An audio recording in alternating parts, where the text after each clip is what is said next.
La vía Express está diseñada con los más altos estándares a nivel mundial, que permitirán un flujo continuo a 90 kilómetros por hora.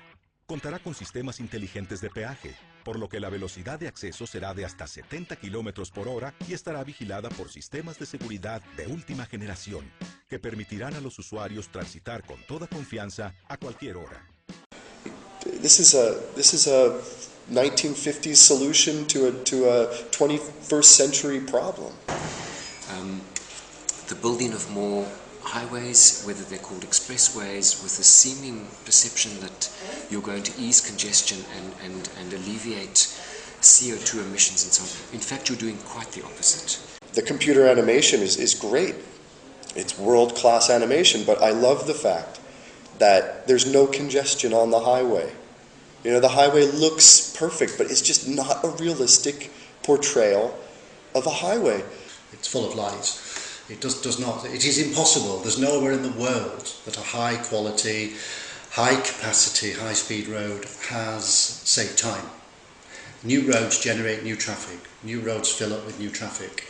And that road, interesting on the clip there, it showed about 3 or 4 cars having a nice time and running through it. I mean, there will be thousands and thousands and thousands of cars. You know, the main thing that road will do is persuade thousands, tens of thousands, hundreds of thousands more people to use a car.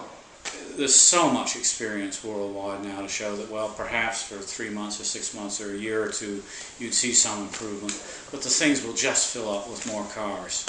So, believe in dreams, believe in this. Gracias a los ahorros en tiempo que generará tanto a sus usuarios como a la población en general, contribuirá sin duda a elevar la calidad de vida de la sociedad tapatía, ayudando además a disminuir las emisiones contaminantes a la atmósfera. The video it's propaganda. It's ridiculous. It's laughable. You know, the idea that a multi-laned raised highway would reduce pollution. How, if you're bringing more cars into the system, how can that reduce pollution? And if you have a look at a graph of cities that have large numbers of these intra-urban freeways, they have the highest levels of pollution, and in the cities that have the lowest levels of freeways, they also have the lowest amount of transport pollution. It will create massive pollution, it will create congestion at all the exit and entrance points, and it will make the whole city more dysfunctional. Giving more space to more cars. It increases your pollution, it increases the inequality of the city. The repercussions of this type of a project are just, they're so far-reaching and so negative. El proceso constructivo de la Vía Express estará a la altura de la infraestructura que hoy en día se desarrolla en Europa y Norteamérica. Este proceso minimizará las molestias a los vecinos, así como los contratiempos que los automovilistas pudieran percibir durante el periodo de construcción, que será de aproximadamente 20 meses. And America has the worst reputation for mobility. As all major projects in the world are so cheap, fast, doesn't bother anybody. All major projects in the world take longer, cost more, and bother a lot of people. When city governments are going to do something that fundamentally changes the character of the city, it's absolutely instrumental that communities are involved in the process. Este tipo de soluciones han sido implementadas en ciudades de primer mundo, como Tokio, Los Ángeles y Seúl. Please show me a project like this somewhere in the world that has solved the problem.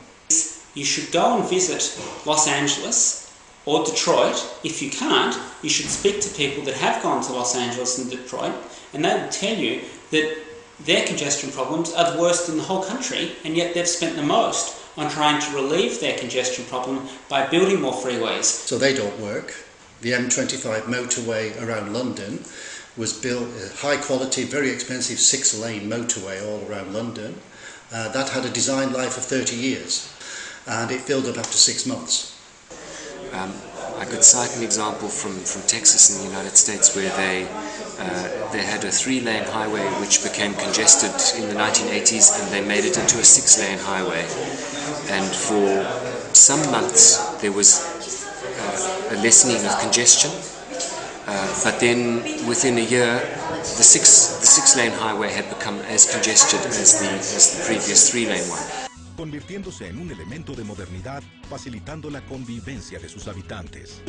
Some research has been done in the US and also in Australia on the communities that live very close to big freeways, and what they've found is that those people exercise less and are exposed to greater levels of air pollution than other residents. From my experience in the United States, as well as my experience in Central Europe, building a highway in an urban area bisects the city, automatically creating on one side, the less desirable side of the highway, a ghetto. And the thing that these elevated structures do is they slice a city right in half. They make terribly ugly, dangerous, noisy spaces underneath them.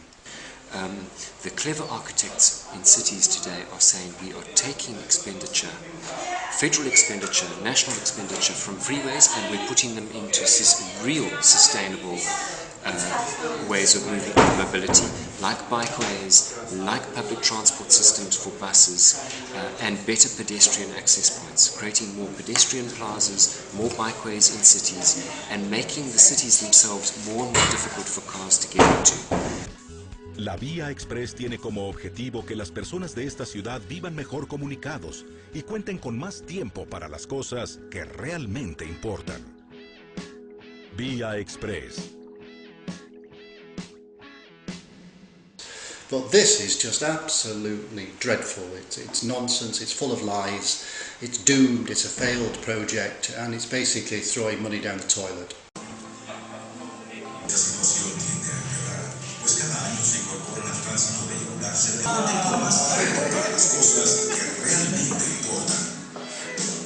Vía Express.